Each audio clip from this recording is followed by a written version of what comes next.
आज चाहिँ मेरो लन्चमा हेल्दी कोदोको सुप बन्दैछ। एकदमै मिठो हुन्छ यसरी बनाएर खाँदा। यो पिठो चाहिँ मलाई फुपूले नेपालबाट मिना फुपूले ल्याइदिनु भएको। धन्यवाद फुपू, तपाईँलाई धेरै धेरै।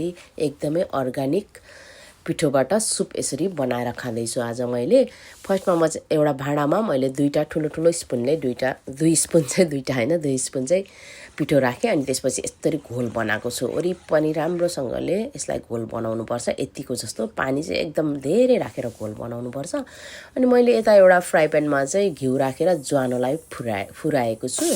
अनि त्यसपछि अघिको सबै घोललाई राखेको छु। राम्रोसँगले वरिपरि यसरी यसलाई चलाउँदै जाने। अनि मैले हल्का नुन मात्रै यसमा एड गरेको छु। अनि ढक्कन राखेर यसलाई 15 मिनट जस्तो पकाउँछु। 15-16 मिनट पछि यसरी ढक्कन खोल्दा चाहिँ यो यतिको ग्रेभी भइसकेको छ। अनि यसमा चाहिँ मैले यो भिजाको चना, गाजर कट गरेको, अनि त्यसपछि यो सेतो चाहिँ रेनकन भन्छ। यो चाहिँ कमलको फुलको जरा हो। यो पनि हेल्थलाई एकदमै राम्रो हुन्छ। अनि तिनीहरूलाई पनि एकछिन पकाएपछि चाहिँ राम्रोसँगले मैले वरिपरि चलाएर तातो पानी राखेको छु। यसलाई फेरि मैले चाहिँ एकदमै धेरै पानी एड गरेको छु।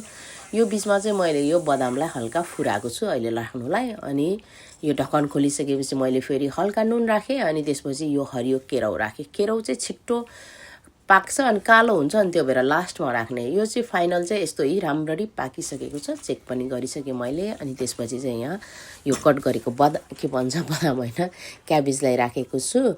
यो क्याबेजहरू पहिला नै राख्यो भने चाहिँ धेरै पकायो भने भिटामिनहरू पनि जान्छ नि त, त्यो भएर मिठो पनि हुँदैन। अब चाहिँ यो रेडी भइसकेको छ। एउटा भाँडामा मैले धनियाँ, अनि त्यसपछि अघिको तारेको हल्का बदाम, अनि यो मेरो मसलाको पेस्ट अचार हो। यो छैन भने चाहिँ नुन, खोर्सानी अनि लसुन राखेर किचेर खानु होला, एकदमै मिठो हुन्छ। लास्टमा चाहिँ मैले यो अदुवाको कट गरेको